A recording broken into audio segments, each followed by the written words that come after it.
Hi guys, welcome to AI SEO lab with Nitin.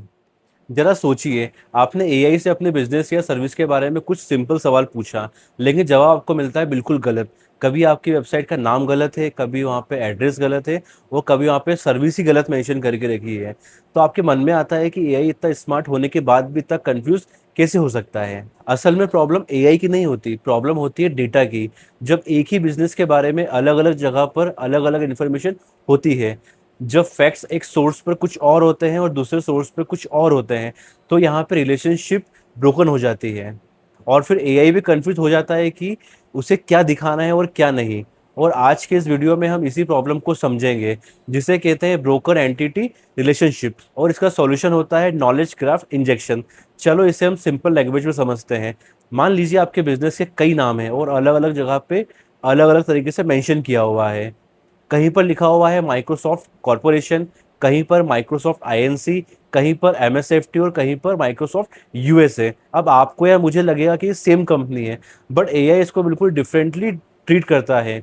वो इसे अलग अलग एंटिटीज के फॉर्म में देखता है, और यहीं से पूरा कंफ्यूजन स्टार्ट हो जाता है। अब एक एग्जांपल और लेते हैं हम। एक सोर्स कहता है कि हेडक्वार्टर दिल्ली में है, और दूसरा सोर्स कहता है कि पुणे के अंदर है, और तीसरा सोर्स कुछ और ही स्टोरी बताता है। अब एआई के सामने डलाइमा है कि वो किस वेबसाइट के ऊपर ट्रस्ट करे और किस सोर्स के ऊपर ट्रस्ट करे। अगर डेटा करेक्टेड नहीं है तो एआई गेस करना स्टार्ट कर देता है, और गेस किया हुआ आंसर हमेशा गलत ही होता है। और यहाँ पे आपका एआई लिस्टिंग बिल्कुल रॉन्ग साबित हो जाता है। और यहीं पर आता है नॉलेज ग्राफ। इसे हमें कनेक्टेड मैप की तरह समझना चाहिए, जहाँ पर एंटिटी होती है नोड और रिलेशनशिप होता है एज। जैसे कि Microsoft funded in 1975, Microsoft has a CEO Satya Nadella, Microsoft owns GitHub. अब आप क्लियर डिफरेंस देख सकते हो। यहाँ पर सिर्फ फैक्ट नहीं है, वो फैक्ट्स कनेक्टेड भी है। और जब फैक्ट्स कनेक्टेड होते हैं तो एआई को कॉन्टेक्स्ट मिलता है प्रॉपर इन्फॉर्मेशन देने के लिए, और कॉन्टेक्स्ट मिलने पर आंसर भी अपने आप बेहतर होना स्टार्ट हो जाते हैं। अब हम बात करते हैं एंटिटी रिजोल्यूशन की। यह प्रोसेस है डुप्लीकेट एंटिटीज को आइडेंटिफाई करना। सिंपल वर्ड्स में कहे तो कई अलग अलग नेम्स को एक सिंगल आइडेंटिटी में जोड़ना, देन कन्फ्लिक्टिंग इंफॉर्मेशन को क्लीन करना, और डिसाइड करना है कि कौन सा सोर्स ज़्यादा रिलायबल है। यही स्टेप काफ़ी इंपॉर्टेंट होता है। अगर डेटा क्लीन नहीं होगा तो एआई भी क्लीन आंसर नहीं देगा। अब एक इजी एग्जांपल लेते हैं। मान लीजिए एक कंपनी का ओल्ड नेम था एक्मे सॉफ्टवेयर कंपनी, और उसका नया नेम है एक्मे एआई। तो पुरानी न्यूज़ में पुराना नाम लिखा होगा और नई वेबसाइट के ऊपर नया नाम लिखा होगा, और थर्ड पार्टी वेबसाइट के ऊपर कुछ और लिखा होगा।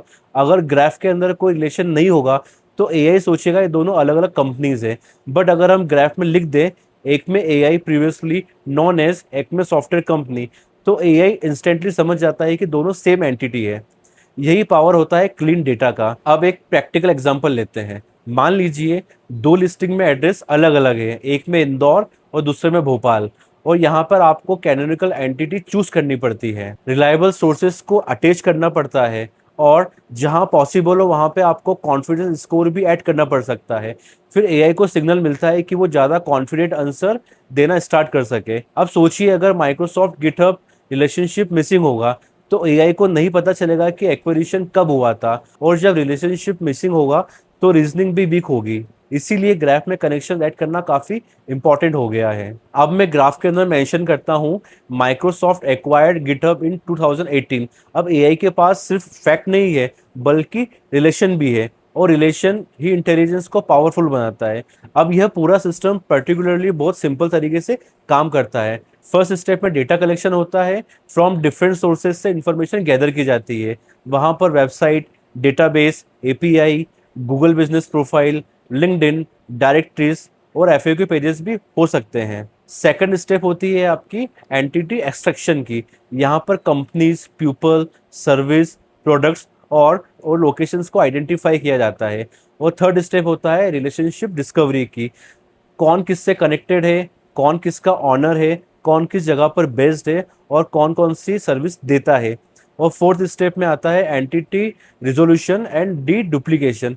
यहाँ पर डुप्लीकेट नेम्स को कन्फ्लिक्टिंग फैक्ट्स के साथ में मर्ज किया जाता है और क्लीन किया जाता है। और फिफ्थ स्टेप में आता है एआई में इंजेक्शन, यानी साफ ग्राफ को कंटेक्स्ट एम्बेडिंग या रूल्स के रूप में यूज करना। अब एक और इम्पॉर्टेंट पॉइंट, आज का जो एआई सिस्टम सिर्फ सोर्सेज पर डिपेंड नहीं करता, वो मल्टीपल पब्लिक सिग्नल्स को भी रीड करता है। इसीलिए अगर आपकी बिजनेस या सर्विस की इन्फॉर्मेशन गलत आ रही है तो सॉल्यूशन एआई को ब्लेम करना नहीं है, आपका सॉल्यूशन है अपने सोर्सेज को सही करना। इसीलिए आपको सबसे पहले ऑफिशियल वेबसाइट को अपडेट करना बहुत इंपॉर्टेंट है। आप अपने अबाउट पेज को, कॉन्टैक्ट पेज को, सर्विस पेज को एफएक्यू पेज के थ्रू ड्राइव कर सकते हैं। सभी जगह पर सेम इन्फॉर्मेशन रखना बहुत इंपॉर्टेंट है। फिर गूगल बिजनेस प्रोफाइल को चेक कीजिए, एड्रेस सेम है या नहीं, फ़ोन नंबर सेम है या नहीं, बिजनेस का नाम सही है या नहीं। और इसके बाद में लिंक्डइन और अदर डायरेक्टरीज पर भी देखिए, कहीं पर आपका ओल्ड नेम तो मेंशन नहीं है, और ओल्ड फ़ोन नंबर को भी क्रॉस चेक कीजिए। यहाँ पर आप नैप कंसिस्टेंसी फॉलो कर सकते हैं। फिर अपने वेबसाइट के ऊपर क्लियर स्ट्रक्चर्ड कंटेंट को इंसर्ट कीजिए। सिंपल लैंग्वेज में लिखिए, you are, who you are, what service you provide, where you operate, whom you serve and how people can contact you। अगर पॉसिबल हो तो स्ट्रक्चर डेटा और क्लियर एफएक्यू पेजेस में add कीजिए, क्योंकि इसी से एआई को मशीन रीडेबल सिग्नल मिलता है। And when the signal is clear, confusion goes down. अब एक गोल्डन रूल को फॉलो कीजिए, एआई को डायरेक्ट फिक्स करने से ज़्यादा इंपॉर्टेंट है अपने सोर्सेज को फिक्स करना, और यहीं से real brand control, AI visibility start होती है आपके बिजनेस की। This is the only smart way to manage your digital presence. जब एआई आपकी बिजनेस इन्फो को गलत दिखाता है तो सिर्फ डेटा गलत नहीं होता है, आपका ट्रस्ट भी इम्पैक्ट होता है। इसीलिए ये सिर्फ एक टेक्निकल इशू नहीं है, ये सबसे बड़ा बिजनेस का इशू भी है, और बिजनेस इश्यूज को सीरियसली लेना चाहिए। अब जरा सोचिए, आपने हर जगह पर सेम एंड क्लियर इन्फॉर्मेशन रख दी है। वेबसाइट पर इन्फॉर्मेशन सही है, गूगल प्रोफाइल पर सेम एड्रेस है, लिंक्डइन पर आपका सेम डिस्क्रिप्शन है, और सारी डायरेक्टरीज पर आपका सेम कॉन्टैक्ट इन्फॉर्मेशन शेयर्ड है। अब एआई को कंफ्यूजन काफी कम मिलेगा। एआई धीरे धीरे आपके बारे में करेक्ट आंसर देना स्टार्ट कर देगा। फॉर एग्जाम्पल, आपका बिजनेस इंदौर के अंदर है और आप डिजिटल मार्केटिंग कंपनी रन करते हैं, वो कभी आपका बिजनेस गलत दिखाई दे एआई ओवरव्यू के अंदर, तो आपको डायरेक्ट लॉस का सामना करना पड़ सकता है। आप अभी चेक कीजिए कि आपका बिजनेस एंड सर्विस के बारे में एआई ने क्या इन्फॉर्मेशन प्रोवाइड की है, और अगर इन्फॉर्मेशन गलत शो हो रही है तो तुरंत उसको ऑफिशियल वेबसाइट पर जाकर अपडेट कीजिए। इसमें आप llms.txt का यूज़ कर सकते हैं। यहाँ पर आप पेड डायरेक्टरी का भी यूज़ कर सकते हैं इन अ वेरी स्मार्ट वे। और एफएक्यू में आपका क्लियर बिजनेस ओरिएंटेशन मेंशन होना चाहिए। Let's suppose we provide digital marketing, video editing and AI content creation services from Indore. अब हर जगह पर सेम इन्फॉर्मेशन होगी आपके बिजनेस के बारे में, तो एआई को करेक्ट आंसर निकालना काफ़ी आसान हो जाएगा। अब हम एक बार रिवाइज करते हैं। जब डेटा मेसी होता है तो एआई कंफ्यूज होता है, जब डेटा कनेक्टेड होता है तो एआई स्मार्टर लगता है, जब सोर्सेस कंसिस्टेंट होते हैं तो एआई बेटर आंसर देना स्टार्ट कर देता है। यानी इंटेलिजेंस सिर्फ मॉडल में नहीं होता, इंटेलिजेंस अच्छे डेटा डिजाइन के अंदर भी होता है।